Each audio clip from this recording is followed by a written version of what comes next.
Minsu nodded, studying the captain's face. Haiyan-Wu had volunteered for this mission the moment recruitment began. His sister Haiyan-Ju had been one of the teachers at Haven Station's school. She had died trying to protect her students during the attack. Now her brother commanded one of the most powerful destroyers in the fleet. "How many volunteers did we get in total?" Minsu asked. "Over 50,000 applied for the 5,000 positions available," Haiyan-Wu replied. "We had to turn away entire families who wanted to serve." "People are angry, Admiral. They want justice." Minsu understood that anger. It had been burning in his own chest for 3 months now. Every night, he saw the faces of Haven Stations. Victims in his dreams. Dr. So-Young's daughter playing in the park. Security Chief Dong-Wu joking with his colleagues. The elderly couple who had retired there to enjoy their golden years. All gone because the galactic community cared more about politics than justice. "Admiral Minsu," came a new voice from across the hangar. Dr. Jamin approached, carrying a tablet filled with research data. The xenobiologist looked exhausted, his clothes rumpled from spending countless hours in the laboratory. He had lost his entire research team in the massacre, including his closest friend and colleague. "What have you learned about our enemy?" Minsu asked. Dr. Jamin activated his tablet, showing detailed scans of Veltar physiology. "They're fascinating from a biological standpoint, but they have critical weaknesses. The Veltar evolved on a world with very few predators. Their entire nervous system is designed around avoiding danger rather than confronting it." He swiped to another screen showing brain scans. "Look at this. Their fear response is 3 times stronger than a human's. When they encounter direct physical threat, their instinct is to flee, not fight. It's literally hardwired into their DNA." "So they're cowards," Haiyan-Wu said bluntly. "Not cowards in the way we understand it," Dr. Jamin corrected. "They're actually quite brave when fighting at long range. Their ships are excellent, their weapons are powerful, and their tactics are sophisticated. But get close to them, force them into personal combat, and they panic." Minsu felt a cold smile spread across his face. "That's why they destroyed Haven. Station from orbit. They couldn't risk a fair fight." "Exactly. They're perfectly comfortable murdering civilians from a safe distance, but they can't handle face-to-face combat. Their military doctrine is built around avoiding direct confrontation." The Admiral walked to the hangar's massive viewport, looking out at the assembled fleet. 12 of humanity's most advanced warships floated in formation, their hulls black as night and bristling with weapons. These weren't exploration vessels or peaceful research ships. These were instruments of war, designed by humans who had learned hard lessons about the galaxy's true nature. "They think they can hide behind their advanced technology and superior numbers," Minsu said quietly. "They believe humans are just another weak species that will accept injustice to maintain peace." He turned back to face his officers. "They're about to learn how wrong they are? For 3 months, we've been building ships, training crews, and planning operations. We've studied their weaknesses, mapped their territories, and identified their key installations." The hangar fell silent as more crew members gathered to hear their admiral speak. These weren't career soldiers looking for glory. These were ordinary people who had volunteered to leave their families and risk their lives for justice. "The galactic community has made their choice," Minsu continued, his voice carrying across the hangar. "They value political stability over human lives. They're willing to let mass murder go unpunished to avoid disturbing their comfortable status quo." He paused, looking at each face in the crowd. "Fine, we'll handle this ourselves. Signal the fleet. Time to hunt." The mining colony on Kepler 440 looked peaceful from a distance, its industrial structures glowing softly against the planet's red surface. This was the Veltar's most productive mining operation in the sector, extracting rare metals that powered their advanced technology. 2,000 Veltar workers and 300 military personnel called this place home, completely unaware that death was approaching through the darkness of space. Admiral Minsu stood on the bridge of the Vengeance, watching his tactical display with cold satisfaction. The Hunter fleet had been traveling for 6 days, using routes that avoided all known Veltar sensor networks. Human engineers had worked miracles with the stealth technology, combining their own innovations with salvaged Veltar components recovered from the Haven Station wreckage. "Status report," Minsu commanded. "All ships are in position," reported Captain Hyanwu from the Retribution. "The colony's sensors show no sign of detecting us. Their defense grid is operating on minimal power." Lieutenant Selgi, leader of the boarding teams, checked her weapon one final time. She had volunteered for this mission after losing her parents in the Haven Station massacre. Her father had been a maintenance worker, her mother a teacher. Both had died trying to help others escape during the attack. "Boarding parties are ready, Admiral," Selgi reported through her helmet. "Come. 200 Marines across 6 teams. We've studied the colony's layout for weeks." Dr. Jamin monitored the operation from his mobile laboratory aboard the Vengeance. His equipment was designed to analyze Veltar biology and psychology in real time. This would be the first test of his theories about their combat weaknesses. Remember, the doctor broadcast to all boarding teams. They're deadly at long range, but helpless up close. Get inside their defensive perimeter as quickly as possible. The attack began at precisely 0300 colony time, when most of the Veltar would be sleeping. The Hunter Fleet's ships suddenly appeared around the colony like ghosts materializing from the void. Their stealth systems deactivated in unison, revealing the full might of human military engineering. The colony's automated defense systems activated immediately, but they were designed to fight conventional battles against known enemies. Human ships moved with unpredictable patterns, using tactics that no galactic military had ever encountered. They didn't maintain formation or follow standard engagement protocols. Instead, they swarmed like angry insects, each ship operating independently.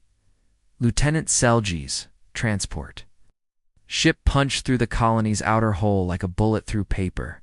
The human boarding craft were small, fast, and heavily armored.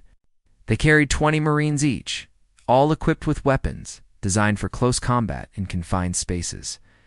Breach successful. Selgi called out as her team stormed into the colony's main corridor.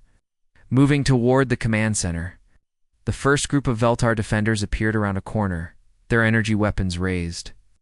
At 50 meters distance, they were formidable opponents. Their shots were accurate, and their tactics were sound. But Selgi's team didn't engage them at range, smoke grenades. "Now," she ordered. The corridor filled with thick gray smoke that blocked all vision. Veltar weapons fire became wild and unfocused. Then the human Marines charged forward, moving through the smoke using thermal imaging built into their helmets. The moment the humans emerged from the smoke at close range, everything changed. The Veltar defenders took one look at the heavily armored Marines rushing toward them, and their military discipline completely collapsed. Just as Dr. Jamin had predicted, their enhanced fear response kicked in. "They're running," Selgi reported with amazement. Just like the doctor said they would. The Veltar soldiers dropped their weapons and fled in panic. Their 6 eyes, designed to spot distant threats, were now filled with terror at the sight of humans closing in on them. Some tried to hide in storage rooms. Others ran deeper into the colony, abandoning their posts. Team after team reported the same thing. The moment human Marines got within 10 meters of Veltar defenders, the aliens would break and run. Their advanced weapons and superior numbers meant nothing when they couldn't bring themselves to fight. Within 2 hours, the entire colony was under human control. The Veltar military commander had barricaded himself in the command center, but he surrendered the moment Selgi's team cut through the door.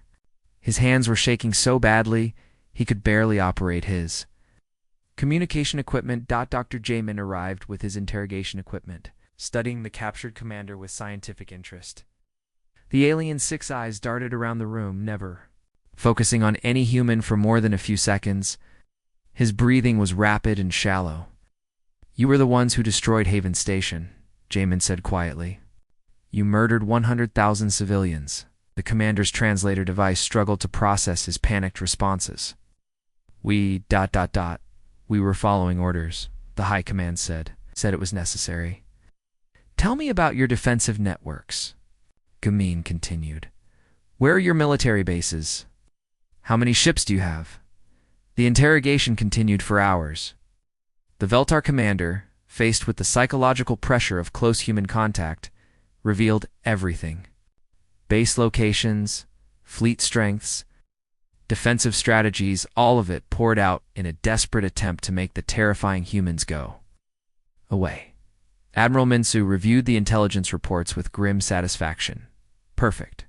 We now know exactly where to strike next. He activated the colony's communication system, broadcasting a message that would reach every corner of the galaxy within hours. The transmission showed footage of the battle, the panicked Veltar defenders, and the complete human victory. This is Admiral Minsu of the Human Hunter Fleet. His voice echoed across space. The Veltar Collective murdered 100,000 innocent people. The Galactic Council chose to ignore this crime. Therefore, we will deliver justice ourselves. This is only the beginning. The message ended with a simple promise. We're coming. The war room aboard the Vengeance had become Admiral Minsu's second home. Holographic displays showed the positions of Veltar installations across 3 star systems, each one marked with detailed intelligence gathered from previous raids. Red X marks indicated targets that had already been eliminated. There were 12 of them now, and the list kept growing. Target acquired, reported Captain Hyanwu from the bridge. Veltar communications relay on asteroid ZX7749. Minimal defenses, but high strategic value. Minsu studied the tactical display. The relay station was small, but crucial. It coordinated Veltar fleet movements across an entire sector, destroying. It would blind their military commanders for weeks. Execute the attack. Standard boarding protocol. Commander Sujin had become the Hunter Fleet's expert on close combat tactics. She had led 7 successful boarding operations, each one teaching her something new about fighting the Veltar. Her Marines called her the Breacher because she could get through any defense the aliens put up. Listen up, people, Sujin addressed her assault team as they prepared for another mission. Intelligence says they've reinforced this station with automated gun turrets. They're learning that they can't rely on their own soldiers to stop us. The Marines checked their equipment one final time. Their armor was sleek and black, designed for mobility in tight spaces. Each soldier carried an energy rifle for long-range work and a plasma blade for close combat. Most importantly, they all wore the new EMP grenades that human engineers had developed. Remember what we learned at the mining colony? Sujin continued. Veltar deadly at distance, but helpless up close. The automated defenses don't have that weakness, so we deal with them first. The assault transport striker launched from the Vengeance, its hull barely visible against the darkness of space. Human stealth technology had improved dramatically over the past few weeks, incorporating lessons learned from each battle. The Veltar never saw them coming until it was too late. Approaching the target, reported the pilot. Automated defenses are activating. The asteroid station's gun turrets swiveled toward the human ship, their targeting systems locking onto the approaching threat. But Sujin's team was ready the moment they came within range. Every Marine threw an EMP grenade simultaneously. The electromagnetic pulse washed over the station like an invisible wave. Every piece of Veltar technology flickered and died. The gun turrets froze in place, their targeting computers fried. Emergency lights shut off, plunging the facility into darkness. Breaching charges ready, Sujin called out as the transport ship pressed against the station's hull. 3, 2, 1, breach. The explosion tore a hole in the station's outer. While Sujin's Marines poured through the gap, their helmet lights cutting through the darkness. The Veltar defenders were waiting for them, but their weapons were useless without power. Surrender now, and you'll be treated fairly, Sujin announced through her helmet's speakers. The translation device converted her words into the Veltar language. The alien defenders' response was exactly what she expected.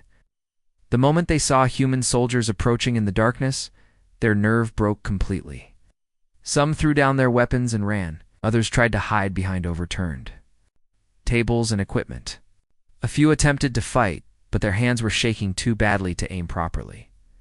Secure the command center, Sujin ordered. Take prisoners for interrogation, standard protocol. Battle was over in 20 minutes. The Veltar station commander surrendered without firing a single shot. His 6 eyes were wide with terror as human. Marines led him away for questioning. Dr. Jamin had perfected his interrogation techniques over the past weeks.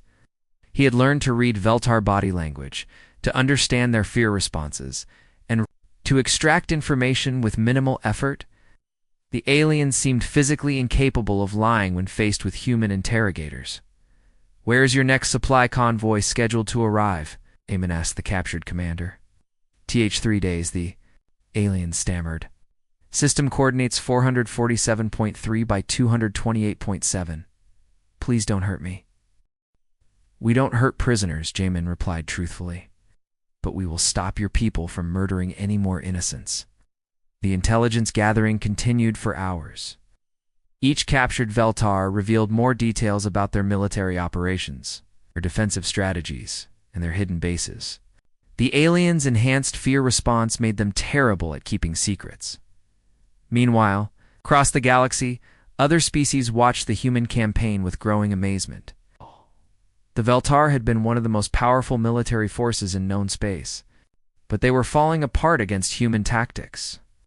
"How are they doing this?" asked Ambassador Krell of the Zephyrian Republic during an emergency council session. "The Veltar have superior technology and larger fleets. The humans fight differently," explained military analyst Vexstack. "They don't follow any known tactical doctrine. They adapt constantly, exploit every weakness, and never give their enemies time to recover." On the bridge of the Vengeance, Admiral Minsu received reports from all 12 successful operations. His strategy was working perfectly. Each victory provided intelligence for the next attack, and each attack weakened Veltar morale throughout their territory. Asked Captain Hayun Dashwu. Minsu smiled grimly as he studied the tactical display. "Supply depot in the Kepler system.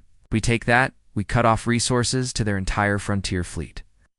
The hunt was intensifying, and the Veltar were learning that humans were unlike any enemy they had ever faced. The species that had coldly murdered 100,000 civilians was discovering what it meant to be hunted by predators who never forgot and never forgave. The emergency session in the High Command Chamber on Veltar Prime was unlike anything in this species' long history. High Commander Valak stood before a massive holographic display showing their territory. But now it was filled with red warning markers. Each marker represented a human attack, a facility destroyed, or a population center evacuated. "How many colonies have we lost?" Valak asked, his 6 eyes focusing on different parts of the display simultaneously. 47 installations across 3 systems, reported his military aide, Sub-Commander Theklos. "The humans are moving faster than we predicted. They're not following any known military doctrine." Velak said stepped closer, lowering his voice to a whisper. "Commander, they're not like other species. When the Zephyrians fought us 50 years ago, they followed the rules of engagement. They gave us time to surrender. They spared civilians. They fought with honor." The aide's voice trembled slightly. "These humans... they don't fight with honor. They fight to destroy. They target our weakest points. They use our own technology against us, and they never stop coming." Outside the command center, the streets of Veltar Prime were filled with refugees. Entire populations had fled their homes, carrying whatever possessions they could manage. The proud Veltar citizens who had once celebrated the destruction of Haven Station now lived in constant fear of human retaliation. "Activate the Fortress Protocol," Valak ordered. "Recall all fleet elements to defend the homeworld. Concentrate every remaining ship, every weapon, every soldier around Veltar Prime." The Fortress Protocol was the Veltar's ultimate defensive strategy, designed to protect their homeworld from any conceivable attack. It would create the largest defensive fleet in their history, with over 3,000 ships forming multiple layers of protection around the planet. Meanwhile, aboard the Vengeance, Dr. Jamin was analyzing a stream of intercepted communications that had begun arriving from unexpected sources. His translation computers worked overtime to process messages in dozens of alien languages. "Admiral, you need to see this," Dr. Jamin called out, his voice filled with excitement. "We're receiving intelligence from other species. The Andromedans. The Centauri Federation, even some of the Veltar's former allies. Minsu studied the decoded messages with growing satisfaction.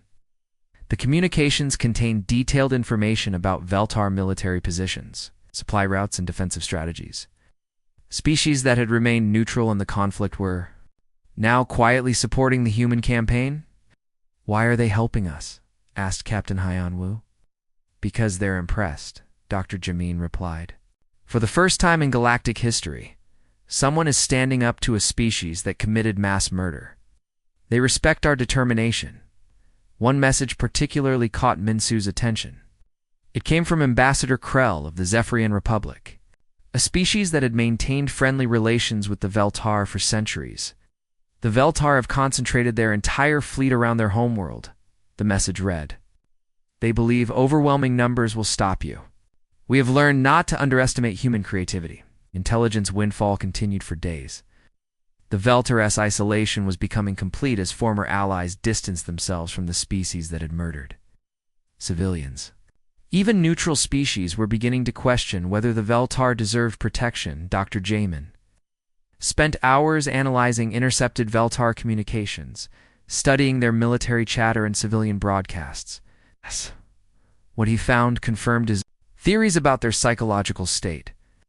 "They're terrified, Admiral," he reported during the morning briefing. "Their military communications are filled with panic. Their civilian population is demanding answers about how humans could penetrate their defenses so easily." He activated a recording of a Veltar military briefing. The translation device converted the alien language into human speech, but the fear in the speaker's voice was unmistakable. "The humans appear without warning. They strike precisely at our weakest points. Our soldiers cannot stand against them in close combat. How do we fight an enemy that shows no mercy?" Minsu listened to several more recordings, each one revealing the growing desperation within Veltar society. Their military commanders were arguing among themselves. Their civilian leaders were demanding peace negotiations. Their population was losing faith in their government's ability to protect them. "We've broken their will to fight," Dr. Jamin concluded. "They're no longer thinking about victory. They're thinking about survival." "Good," Minsu replied, his voice cold as space itself. "They should have thought about that before they murdered 100,000 innocent people." Commander Sujin entered the briefing room, fresh from planning the next phase of operations. Her assault teams had become legendary throughout the fleet, capable of penetrating any Veltar defense. "The Fortress Protocol is exactly what we wanted," she reported. "They've concentrated all their forces in one location. No more hunting across multiple systems. No more hit-and-run tactics. They're going to make their final stand at Veltar Prime." Minsu studied the tactical display showing the massive Veltar fleet surrounding their homeworld. Ships, the largest concentration of military power in the galaxy. It should have been intimidating, but instead it filled him with grim satisfaction. "They still don't understand," he said quietly. "They think this is about military strength. They think numbers and technology will save them." He turned to address his senior staff. "This was never about military victory. This was about justice. They murdered our people, and the galaxy chose to ignore it. Now, they're going to learn that some crimes can never be forgotten." The Hunter fleet began its final approach toward Veltar Prime, ready to deliver the justice that the Galactic Council had refused to provide. The species that had coldly destroyed Haven Station was about to discover that humans never forgot and never forgave. The refugee ships streamed toward Veltar Prime like a river of desperation. Massive cargo vessels, personal shuttles, and even converted mining ships carried millions of Veltar citizens fleeing from the outer colonies. The proud species that had once celebrated the destruction of Haven Station now abandoned their homes in terror. Young Veltar mother Cassandra clutched her offspring close as their transport ship shuddered through hyperspace. Around her, hundreds of other families huddled together, their 6 eyes wide with fear. The children asked questions their parents couldn't answer. "Why are the humans so angry?" one youngster whispered. "Because we hurt them first," Cassandra replied quietly, remembering the celebration broadcasts when Haven Station was destroyed. Back then, it had seemed like a great victory. Now it felt like the worst mistake their species had ever made. The transport ship's captain made an announcement that sent chills through the passenger compartment. We're receiving reports of human ships in the outer system. All vessels are to proceed directly to Veltar Prime. Do not deviate from assigned routes. In the High Command bunker deep beneath Veltar Prime's surface, High Commander Velak stared at the tactical displays with growing dread. His military advisors surrounded him, their voices filled with panic as they reported the latest developments. The humans destroyed our supply depot at Kepler 7, reported Subcommander Theklos. That's 18 major installations lost in the past month. Our outer colonies are completely defenseless. Velak's personal aide, a young officer named Mexther, stepped closer to whisper urgently in his commander's ear. Sir, they're not fighting like any species we've encountered before. When the Zephyrians fought us 50 years ago, they followed the ancient rules of engagement. They gave us time to surrender. They negotiated prisoner exchanges. They fought. With honor, the aide's voice dropped even lower. These humans, ...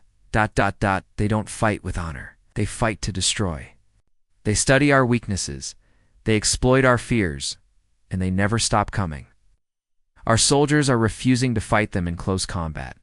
Velak felt his confidence cracking. The Veltar had been one of the galaxy's most powerful military forces. For over 3 centuries, they had advanced technology, superior numbers, and experienced commanders. But none of that seemed to matter against human tactics. Activate the fortress protocol, Velak ordered, his voice barely steady. Recall every ship, every weapon, every soldier to defend the homeworld. If we concentrate all our forces in one location, surely we can stop them. The fortress protocol was the Veltar's ultimate defensive strategy, designed during the ancient wars against the Andromedans. It would create concentric rings of defense around Veltar Prime, with over 3,000 ships forming an impenetrable barrier. Meanwhile, in the communications center of the Vengeance, Dr. Jamin was experiencing the most surprising development of the entire campaign. His screens were filling with encrypted messages from dozens of different alien species, all offering intelligence about Veltar, military positions. Admiral, this is incredible, Dr. Jamin called out, his voice filled with amazement. We're receiving detailed information from the Andromedans, the Centauri Federation, even some Zephyrian Republic sources. They're telling us about Veltar supply routes, defensive positions, and troop movements. Minsu studied the incoming intelligence with growing satisfaction. The data was incredibly detailed, showing everything from ammunition depot locations to the personal schedules of Veltar commanders. Species that had remained neutral throughout the conflict were now quietly supporting the human campaign. Why are they helping us? Asked Captain Hyan Wu, reading over the Admiral's shoulder. Because they're finally seeing what we've known all along, Minsu replied. The Veltar are bullies and murderers. For the first time in galactic history, someone is standing up to them. These other species respect strength and determination. Dr. Jamin activated his translation computers, processing intercepted Veltar communications. The results painted a picture of a species in complete psychological collapse. Listen to this, he said, playing a recording of a Veltar military briefing. The translation device converted the alien language, but the fear in the speaker's voice was unmistakable. The humans appear without warning from the darkness of space. They strike precisely at our weakest points. Our soldiers cannot stand against them in close combat. How do we fight an enemy that shows no mercy and never retreats? Another recording came from a Veltar civilian broadcast. The government promised us that the destruction of Haven Station would make us safer. Instead, it has brought death to our colonies. Why did we attack those innocent people? The recordings continued for hours, each one revealing deeper levels of terror and regret within Veltar society. Their military commanders were arguing among themselves. Their civilian leaders were demanding peace negotiations. Their population was losing faith in their government's ability to protect them. They're completely broken, Dr. Jamin concluded. Their will to fight is gone.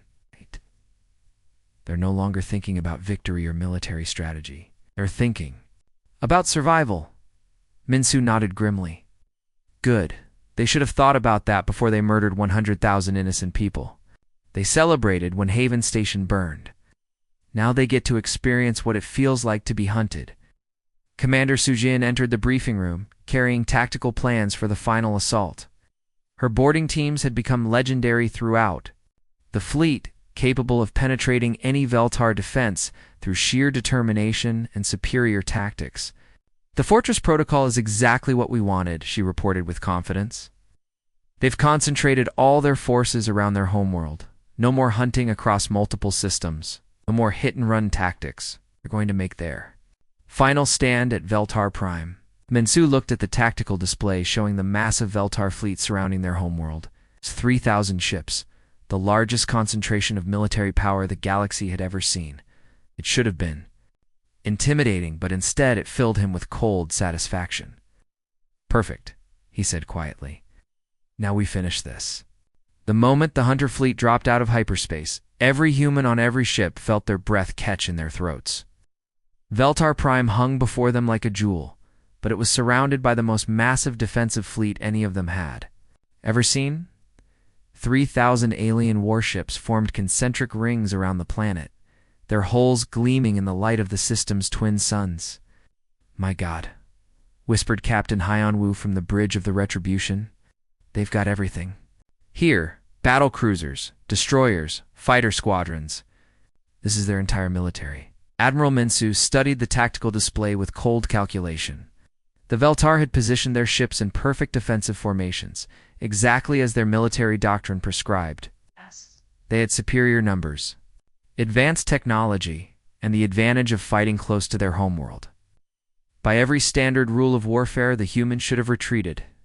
Instead, Minsu smiled. "They still don't understand," he said quietly to his bridge crew. "They think this is about military strategy. They think numbers and formations will save them." He activated the fleet-wide communication system.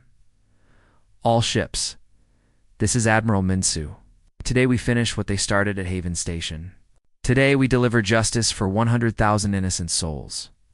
The bridge fell silent as every crew member remembered why they were here. These weren't career soldiers seeking glory or conquest. These were ordinary people who had volunteered to risk everything for justice. "Multi-pronged assault," Minsu ordered. "Captain Hyanwu, take your destroyer squadron and punch straight through their center line. Don't worry about casualties. Just get through." "Understood, Admiral," came Hyanwu's reply. His voice was steady, despite the impossible odds. "The Retribution will lead the charge. Commander Sujin, prepare your Marines for planetary assault. The moment we create an opening, I want your teams on the surface. Find their command centers and shut them down." Sujin's response crackled through the comm system. "My teams are ready, Admiral. We've been preparing for this moment for months." Dr. Jamin activated his psychological warfare equipment from his position aboard the Vengeance. Over the past weeks, he had developed something that would strike at the heart of Veltar society, a compilation of footage from the Haven Station massacre, mixed with emotional analysis and translated into their language. Broadcasting, too. "All Veltar communication networks," Dr. Jamin reported. "I'm sending them the truth about what they did." The attack began with a coordinated strike that defied every rule of conventional warfare. Captain Hyanwu's destroyers didn't attempt to maintain formation or preserve their ships. Instead, they accelerated to maximum speed and rammed straight into the center of the Veltar defensive line. The Retribution took the lead, its armor glowing red-hot as enemy weapons fire concentrated on its hull. Behind it came the Fury, the Wrath, and 6 other destroyers, all charging forward with suicidal determination. "Hull breaches on decks. 7 through 12, reported Hyanwu's damage control officer. "We're losing atmosphere." "Keep going," Hyanwu ordered. "We're not here to survive. We're here to win." The human ships smashed through the Veltar formation like bullets through paper. The aliens, accustomed to careful, methodical warfare, were completely unprepared for enemies who would sacrifice their own lives to achieve their objectives. On the surface of Veltar Prime, the population watched in horror as Dr. Jamin's broadcast filled every screen and communication device.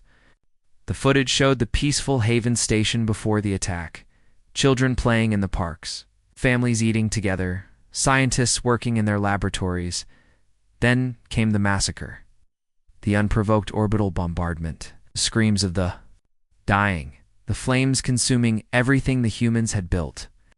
This is what we celebrated, the broadcast announced in perfect Veltar language. This is what we called victory. 100,000 innocent lives extinguished in 15 minutes. Panic spread through the Veltar cities as civilians realized the true horror of what their military had done. Protests erupted in the streets. Ow. Families demanded answers from their government.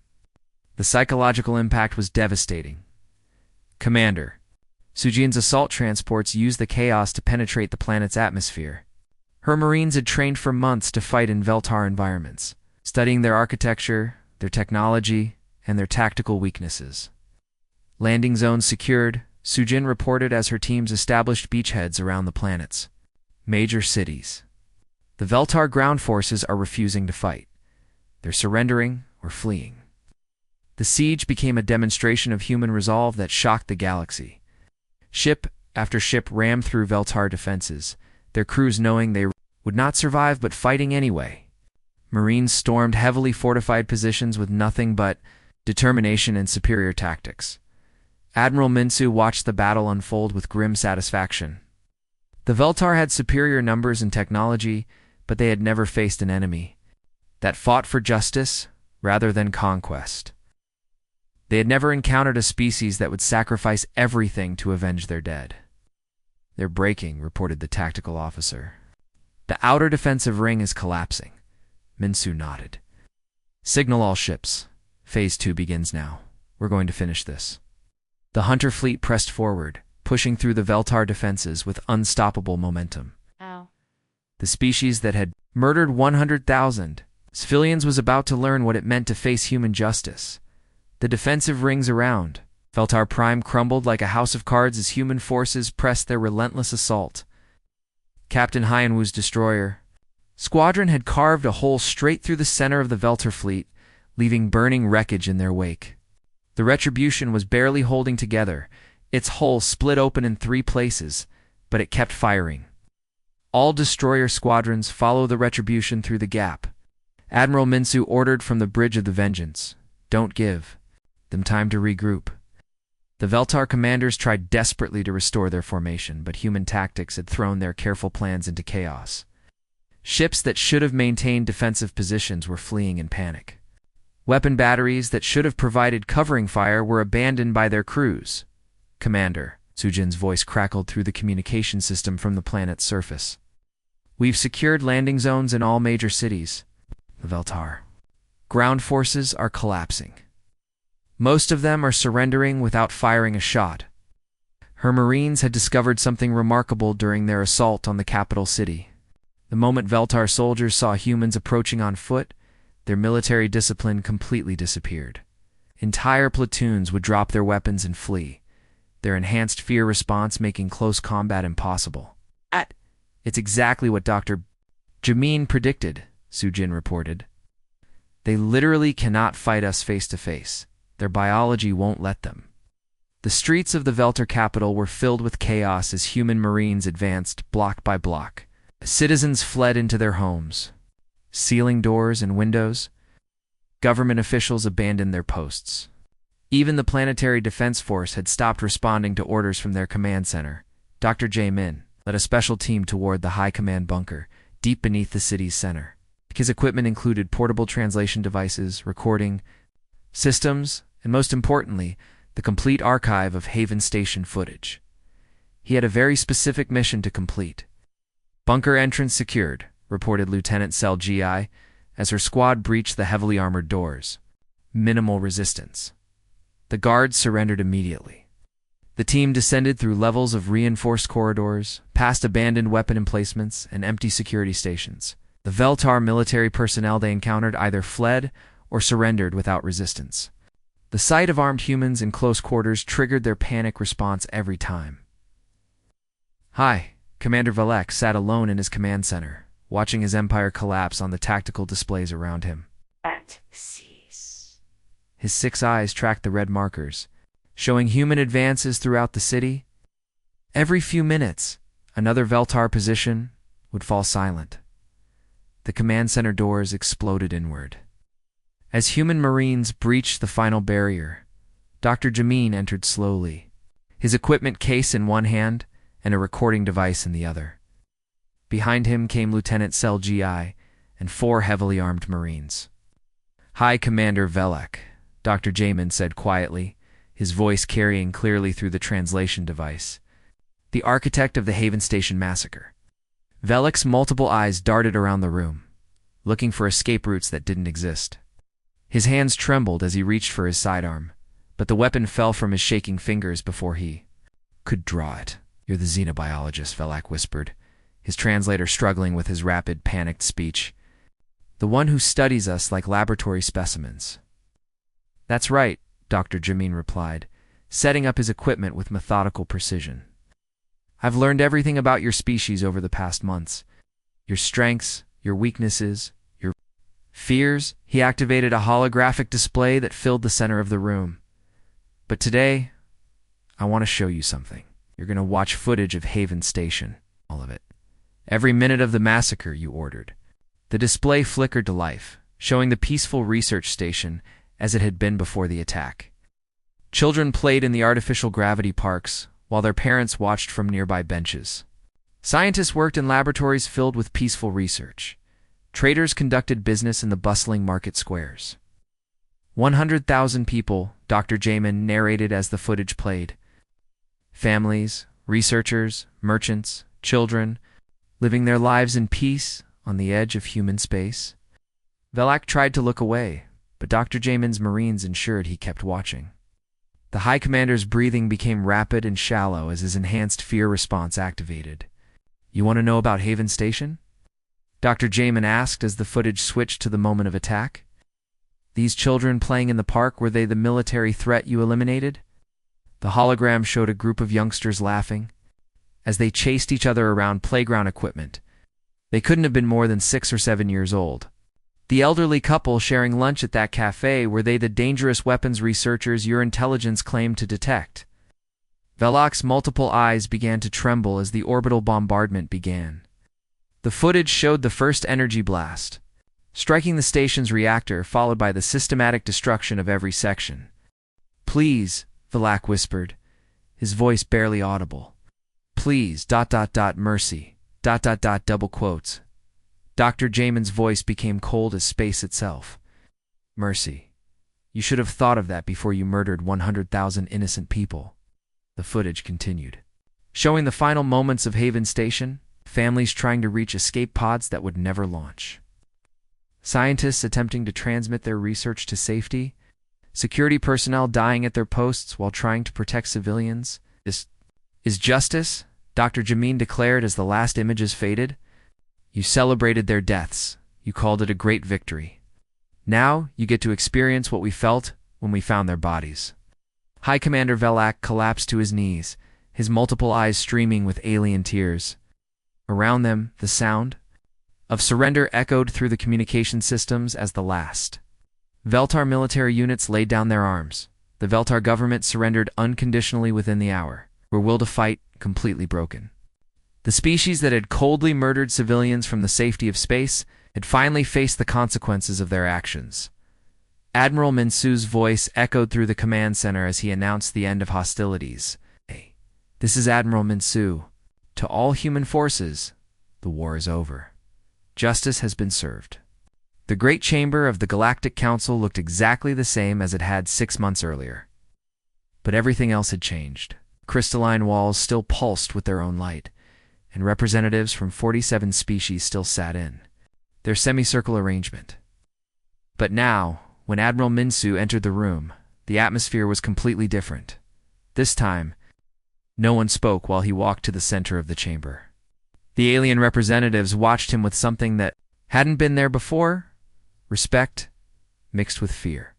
The human who had stood here months ago pleading for justice was gone, placed by someone who had taken justice into his own hands. Minsu's uniform was different too. Instead of the crisp dress uniform he had worn before, he now wore the battle-scarred jacket of a combat commander. The fabric showed scorch marks from energy weapons and tears from ship-to-ship fighting. It was a deliberate choice, a reminder of what humanity had accomplished. Honored council members, Minsu began, his voice carrying easily through the chamber's acoustics. I returned to you as promised, but under very different circumstances. He activated a holographic display showing the former Veltar territory. What had once been marked in the purple of the Veltar Collective was now colored. In human blue, dozens of star systems, hundreds of planets, all now under human administration. The Veltar Collective has been dissolved, Minsu announced matter-factly. Their government surrendered unconditionally after the siege of Veltar Prime.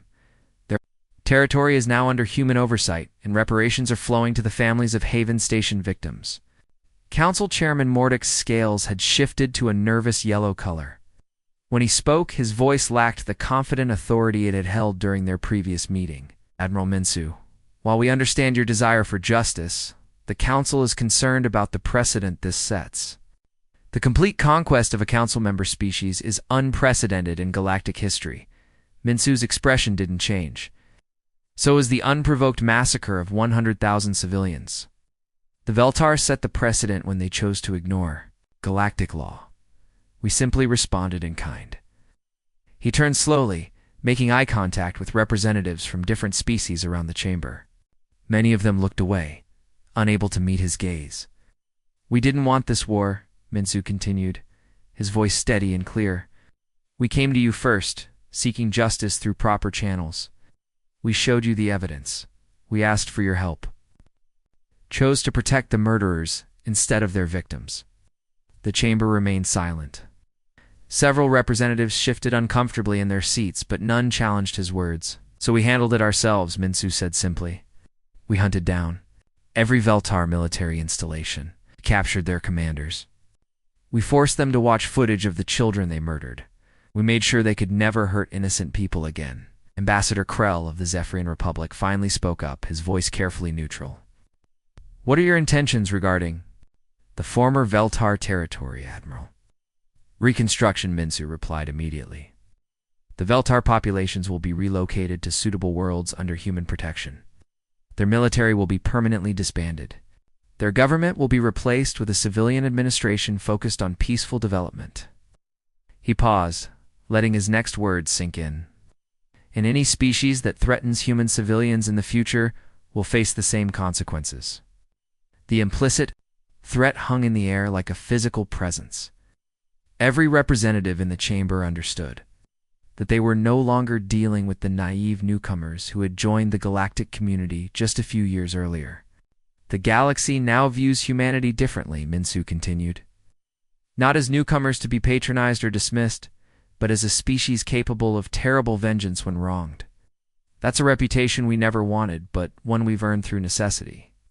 Chairman, Mordek's scales shifted to deep purple, indicating extreme discomfort. The Council hopes that this ... incident will not affect future diplomatic relationships. Minsu smiled for the first time since entering the chamber, but it was not a warm expression. That depends entirely on how future incidents are handled. Remember this moment before you dismiss human lives as expendable again. He gathered his files and prepared to leave, but paused at the chamber's entrance. Oh, and Chairman Mordek. The next time someone commits mass murder against civilians, I suggest you actually do something about it. You might not like the alternative. 3 days later, the Vengeance limped back into Earth's solar system. The flagship's hull was scarred and blackened from months of combat, but it flew the colors of victory. Behind it came the rest of the Hunter fleet, carrying the survivors of humanity's first war of justice, space stations throughout. The system broadcast messages of welcome and celebration. The crews, who had volunteered for what many thought was a suicide mission, were returning as heroes. They had proven that humanity would never forget those who wronged them. In diplomatic offices across the galaxy, alien ambassadors quietly began recalculating their relationships with Earth. Species that had maintained friendly relations found there. Trade agreements renewed with better terms. Former enemies discovered that human forgiveness was possible, but only after accountability. The Veltar had learned too late that some species fight not for glory or conquest, but for justice. They had discovered that mercy must be earned, not demanded, and that humans never forgot their dead. The war was over, but its lessons would echo through the galaxy for generations to come. Humanity had taken its place among the stars not as supplicants seeking acceptance, but as a force for justice that would never again be ignored. The end.